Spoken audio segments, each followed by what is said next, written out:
Been in blocks in these H-Town streets, what's good?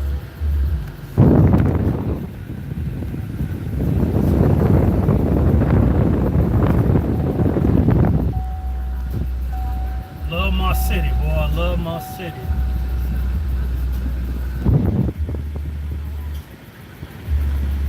Oh, that nip playing, man, let that nip ride. Golden gloves in this bitch, what's happening?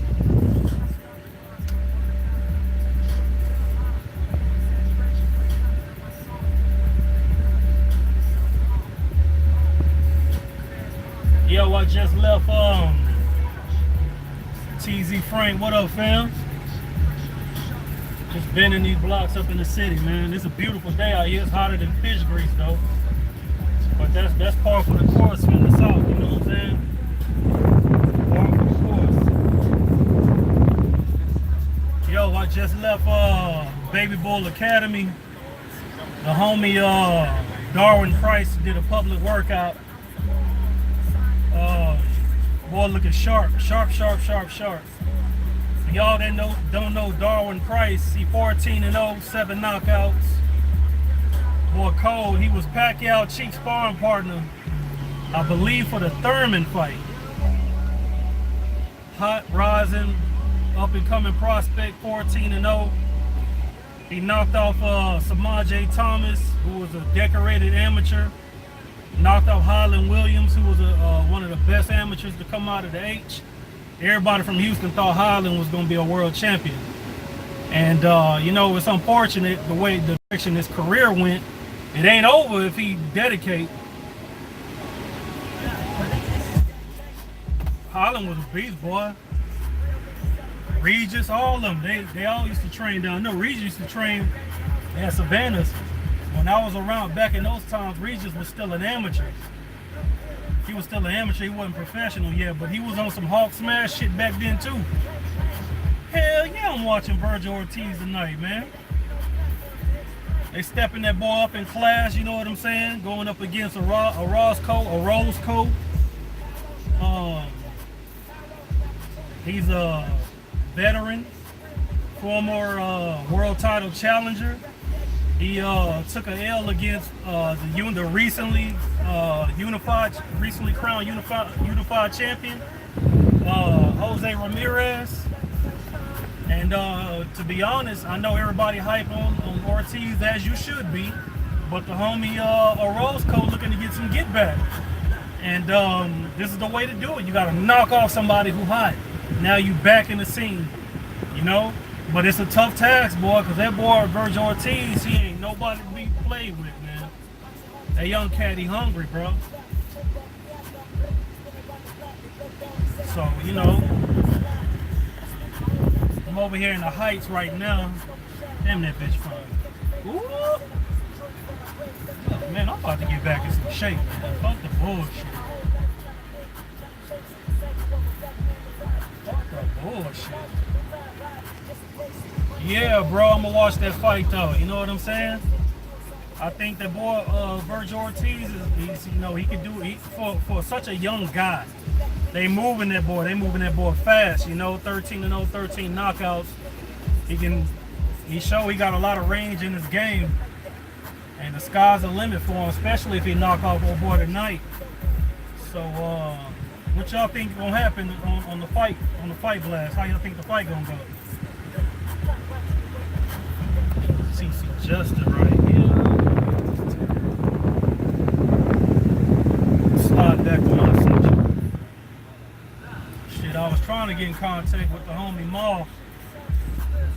Trying to get in contact with the twins, but you never know. Them boys, you know, they ain't like what they used to be. They, you know, before they were trying to make a name. Since then, they become, you know, champions and you know they major, they fuck around and be with goddamn. They fuck around and be with goddamn Kardashian around this over some goddamn body. They stars now. So it ain't the easiest thing to get in contact with the twins no more. I'm gonna have to catch them when they training and shit.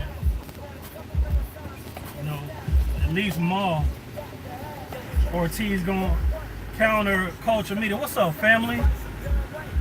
It's a hometown fight. Ortiz gonna stop him in 7.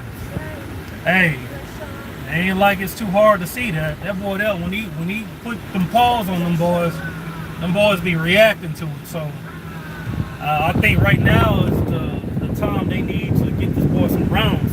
And everything they putting him in the ring with, he knocking out. He kind of remind me of a young Fernando Vargas, because when Vargas was in the same position, I don't know if y'all, you know, all y'all done been around back then. I know some of y'all have, but I know back in the game. What's up, Ace Boogie? I know back in the game when Fernando was coming up, he was knocking everything out too. You know, I think his first 17 fights went by KO. He was a young world champion in this thing. And it's kind of symbolic of that. And I think the biggest thing that Golden Boy can do right now for young Virgil Ortiz is to get somebody to give him some fucking rounds.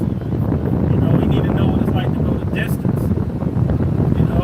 You know what it's like to go 12 rounds. He need to know what it's like to be in there with somebody gonna give him a tough fight. Because right now he making a lot of noise and he's just stopping everybody. And you know, that's no knock against him. Hell, you don't get paid for overtime. Y'all know how it go. You clock in and you clock out. You know what I'm talking about? Either they got what it takes to stand in the paint with you, or you know what? You just gotta go ahead and sleep them boys. Go ahead and disconnect them. So all he doing is disposing of the guys that they put in front of him. Can't knock the boy for it, you know what I'm saying? So we'll see what happened. But like I said, I was at Baby Bull Academy, the homie Juan Diaz gym, and they had the public workout for Darwin Price. It was a good turnout. A lot of folks up in there, everybody up in there sweating like a dog. I know I was, but it could because of the alcohol. I ain't no fighter. I can do all that wild shit. Fighters, man, I should say something, you know, about that. Cause I be seeing, I done seen so many fighters drunk as hell at a public event. I'm like, dude, what is you doing, bro? You can't do that shit. You know what I'm talking about? You can't do that. You can't do what I do. Just like I can't do what you do. I'm not going in that ring. You know what I'm saying? I don't have a big decorated amateur career. You know what I'm saying? I'm not about to go 12 rounds. 3-minute rounds with these boys, you know, with somebody who's trying to kill my friend. You know, I got a different method of dealing with somebody who's trying to kill me. You know what I'm talking about? Only a damn fool would be looking for a 10-point must system if they trying to kill you. You know what I'm saying? I live a civilian life, but a fighter ain't supposed to be on that alcohol like that, bro. If you want to be champion or maintain as champion, it don't go down like that. Your body a weapon. You gotta keep the impurities out of you. You know what I'm saying? I did a story, bro. I did a story on MandatoryDefense.com, man, about Mayweather, man. And that wasn't on no dick riding shit for any y'all haters out there. The boy career over. So at the end of the day, everything that y'all held against him, you gotta put it all in focus now. Not just a certain part of his career, not the latter part of his career or the earlier part of his career. The whole career. And if anybody else had has the record and the resume of Mayweather, they'd be on dick. You know what I'm saying? But because of him, that boy got more haters than a little bit. And I ain't no big Mayweather guy. But dog, when you look at that boy's whole career, come on, man, you got to get that boy his card. You know what I'm talking about? But like I was saying, in that story that I wrote about him, it's called Last of a Dying Breed. Check that shit out, man.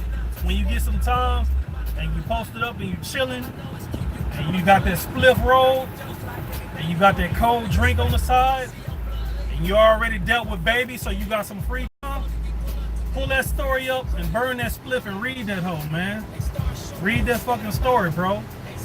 About how these boys be wanting to have they want the jury and they want the finer things, but they don't want to keep them impurities out of them.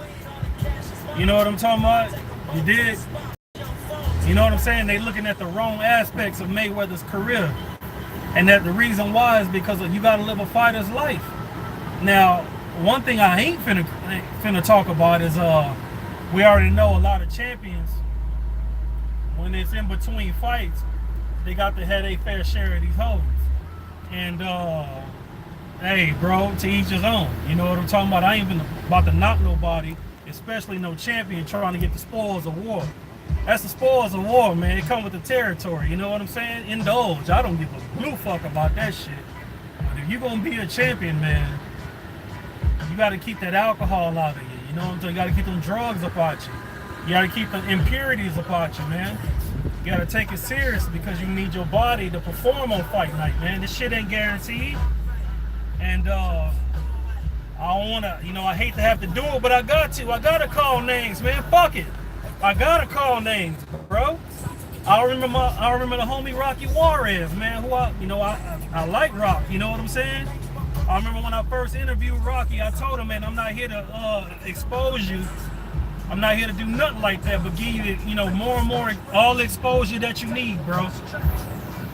But Rocky was destined for greatness, man. Rocky Juarez, silver medalist.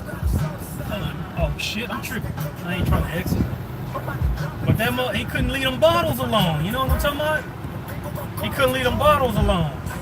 It wasn't nothing to see Rocky out in public fucked up, gone, way more gone than me. You know what I'm saying? And that was a bad thing, man. Cause the homie Rocky Juarez, man, that boy had 5 world title shots. Lost all them hoes. Lost all them hoes, man. They go Minute Maid. I don't know if y'all can see that. Passing through downtown. Lost all them goddamn title shots, you know what I'm saying? And that boy career wasn't supposed to go like that. So this is a message to all you fighters out there, man. Let Ashy Knuckles deal with this civilian life, man. Let me fuck with that alcohol, man. Let me drink that Crown. That Hennessy. No, fuck that Hennessy. Hennessy harsh than the motherfucker. Fuck Hennessy. I don't even drink cognac no more. It's that whiskey. Nothing but whiskey and maybe a little bit of tequila. You know, that's for my SA homeboys. I don't fuck with too much of it no more because tequila is to kill your ass. Because that's exactly what it'll do. But all you fighters, let your boy Ashy Knuckles live that civilian life, man. You live a champion life. You gonna cut your career short. Trying to be out here, man. I'm all the way out here. Y'all need to fall back. You know what I'm talking about? Homie Ace Boogie said he remember seeing Rocky in the city all the time back then. Hell yeah. It ain't nothing to see all stars down here. I run into Andre. I run into Harden. I can run into damn near anybody, man. I ran in last time I was moving around real heavy, I ran into Casey Hampton. You know, he played for the Pittsburgh Steelers. He was nose tackle. But he from Galveston, you know, he a Texas boy, you know what I'm saying? We all over, we global, you know what I'm talking about? We do what we do. Everybody from the whole world come to the South to come get this talent. And we ain't just in boxing or basketball, nigga, we do it all. We rap, we do it all, dog. I ran into Casey Hampton. I should have put that bitch on photo, but I ain't trying to summon my inner Ellie Sack back around this bitch. You know what I'm talking about? I'm not into throwing a camera in somebody's face every time I see him. You know what I'm talking about? But yeah, bro, all them fighters, like I said, the boy Adrian Broner, he was on one a minute ago. You know, talking about he want to retire or some shit like that.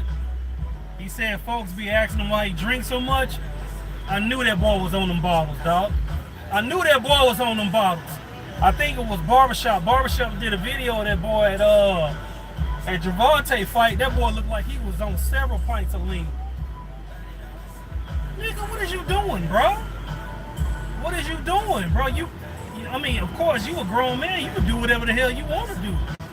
You know what I'm saying? But you a fighter, bro. You know, back in the Gap, Adrian used to say, because Adrian, he fuck with Houston. Adrian used to be down here on the south side all the time, off of Scott, off in the Trey. You know, all these boys got amateur careers, so they done fought all over the country. So, you know, they ain't no being in the amateurs and not coming to Texas. It's out the question. So, but as a fighter, bro, you just can't do it. You know, this sport is unforgiving, man. You got to keep your body in stupid shape in order to be somebody.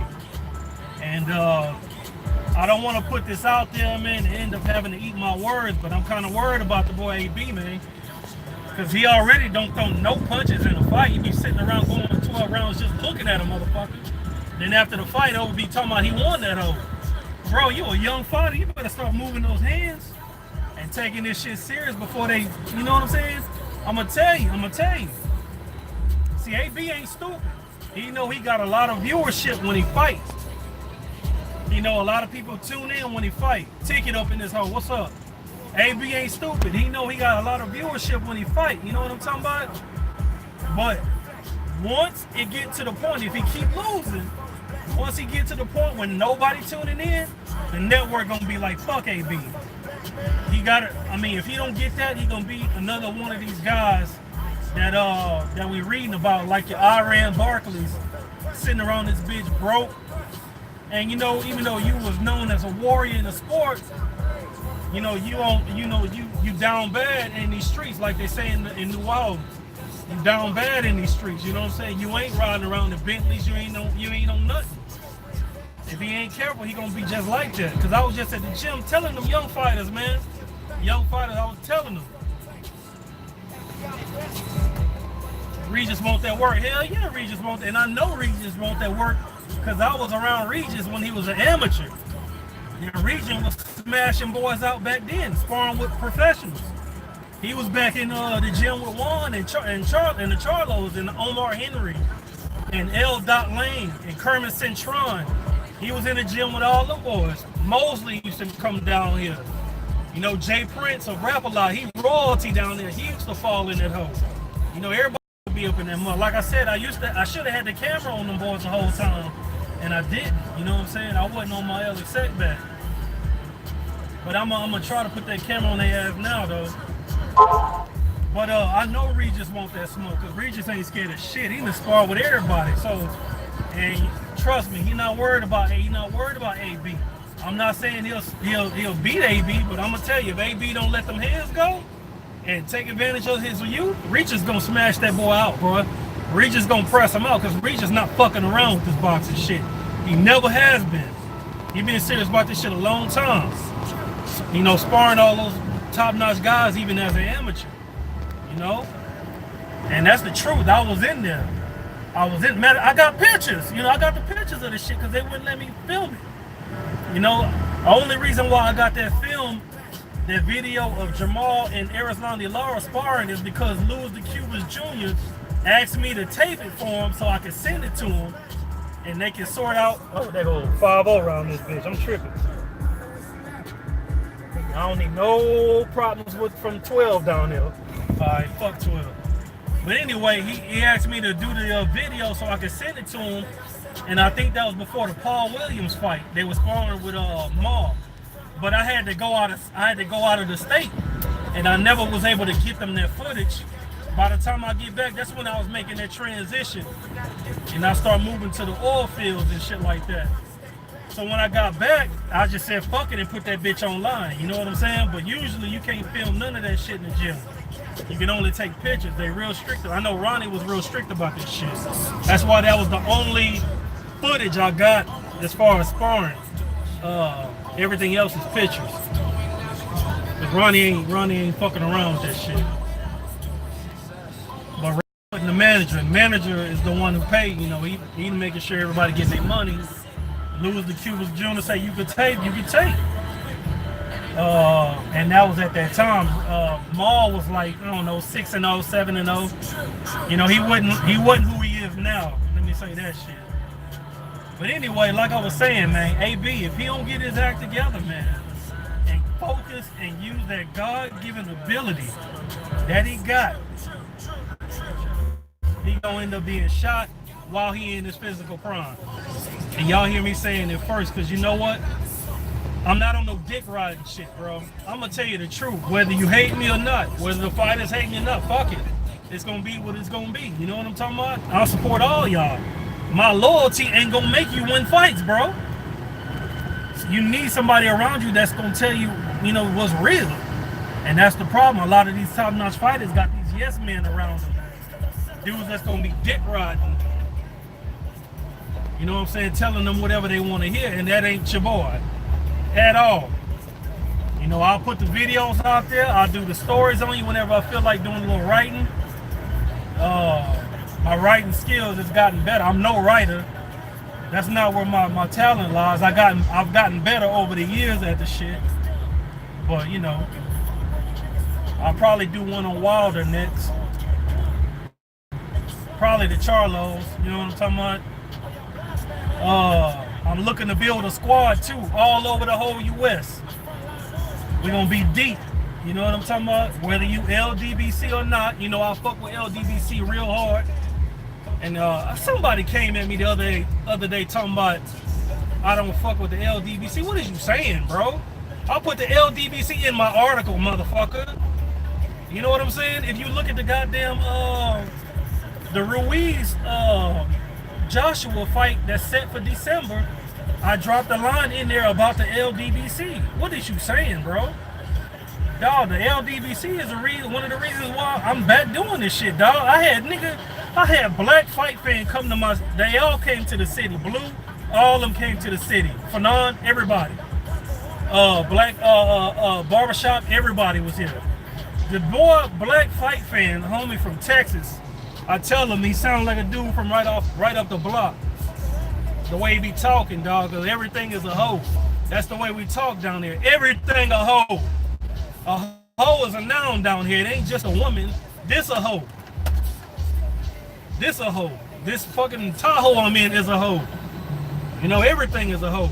But the homie black fight fan told me in my face that the homie said they want me to come back. And then the homie D-Style texted me a few times telling me, bro, you need to come back. I came back. Fuck it. It is what it is. Don't nobody come out here and try to check my resume trying to tell me I don't fuck with the LDBC. I don't want nobody else come to me and tell me that shit. Y'all go size somebody else up with that bullshit. Don't come at me with that shit, bro. You know? If I forget to call it out, then fuck it, I forget to call it out. You know what I'm talking about? Hell, I'm over 40. I forget shit. You know? It is what it is. I'm for everything my brothers do. You know what I'm saying? Point blank period, bro. I check in the Trill Box and talk every fucking day if I can. I tune in to Junior every day if I can. You know, I work in a plant, so I can't always plug in, and if I'm plugged in, I can't always comment because you know it's you know you better be glad you can have a phone when you in the plant as it is, because you ain't even supposed to have a fucking phone in that hole. Straight up, you know. And that's my bread and butter, man. That's where I get all this money, where I can get all these diamonds, and that for y'all to see that ain't bro. That's that ice. That shit they're real, and that's cluttered with it. Those real. And they big. That's a Movado. My wife got VVS's on them. I spoiled her. We getting bread down here in Texas. Hey, Junior, I know Junior ain't on this mug, but whenever he see this, if he see it, I gave you my math, bro. I gave you my math. Holler at me, you know what I'm saying? And we can do that shit you was talking about, you know, because I've been supposed to do a video about that oil. You know, how boys can get in that oil field. I fuck around it. You know what? I'll fuck around and give y'all a little plug on that shit right now. Alright, fuck it. Since I'm here and I'm just rolling, talking shit, drinking and shit. First things first, you gotta decide. Man, fuck it, I'm gonna do it in another video because that's gonna take off. I'm already at 25 minutes. That video probably gonna take 45 minutes to an hour anyway. So I'm gonna hold back on that shit. Oh, there go the homie right there. There go the homie Junior right there. Yeah, Junior, whenever you get a chance, plug in with me, bro, and we'll do that shit. We'll do that video about how to tap into this oil and gas field. I've been meaning to do it too, but I've been just out of pocket, bro. You know what I'm saying? Because sometimes You know, it's taxing. You know what I'm saying? They be wanting all the nigga time. Cause I ain't just a bum up in that bitch. I ain't no laborer in there. I'm an inspector. They can't get insurance unless I sign off on their shit. And you know, that's why they're able to pay me whatever they pay me. You know what I'm saying? And for those that all think, you know, there's a lot of folks, you know, questioning if Barbershop Conversations was really a millionaire, whether he was really a guy who sell houses and shit like that. Checking his, you know, trying to pull that boy resume. And I ain't talking about Eddie Hearns, I'm talking about YouTube guys. And then now you know he do what he do. You know what I'm saying? If you want to check me, bitch, check American Petroleum Institute. Bitch, I'm online, ho. I got 5 certs around this motherfucker. You know what I'm saying? I can go anywhere on the globe and do this shit. All I need is a passport. And I got that. So, you know what I'm saying? But anybody think they want to check my resume on this oil shit. So, it is what it is. But yeah, man, plug in with me, bro. And shit, we'll do that shit. Why not, bro? I'm all about my brothers getting their mind together and you know what I'm saying, doing something that's gonna benefit them and they can take care of their family and shit. Cause you know my family ain't hurting for nothing. You know what I'm saying? Everybody around that house spoiled. You know what I'm saying? I know teenagers in this shit. Brothers, right? Not just brothers. We got some SA homies out there too. And you know, there's white folks out there too, you know what I'm saying? I ain't finna say they out there deep. You know? But they in all the industry. So this ain't about the white homies, you know what I'm saying? It's about the minorities. But I know brothers out there and the SA homies out there, state to state, city to city. Every week they got thousands on their check. And they hitting the titty bar and they spending all that shit broke on Monday because they already know at the end of the week they finna get the same shit, bro. When I tell you they living life, bro. They living life and they living good. They don't give a fuck and they on per diem. So it ain't like they hurting for anything, dog. They just out there getting it. I know dudes that be on their contract and blast, city to city, state to state, and them niggas be pimping when they not working. And they be bringing their hoes. They have their hoes posted up at the hotel. And the reason why is at the end of a shift on the weekend, they know boys want to go out and have a good time, so they had their hoes go and hit them boys up for their checks and they per diem, selling ass, giving them a good time, just making all type of money, bro. But I tell you, this field is a fool, bro. This field, you gonna see a lot.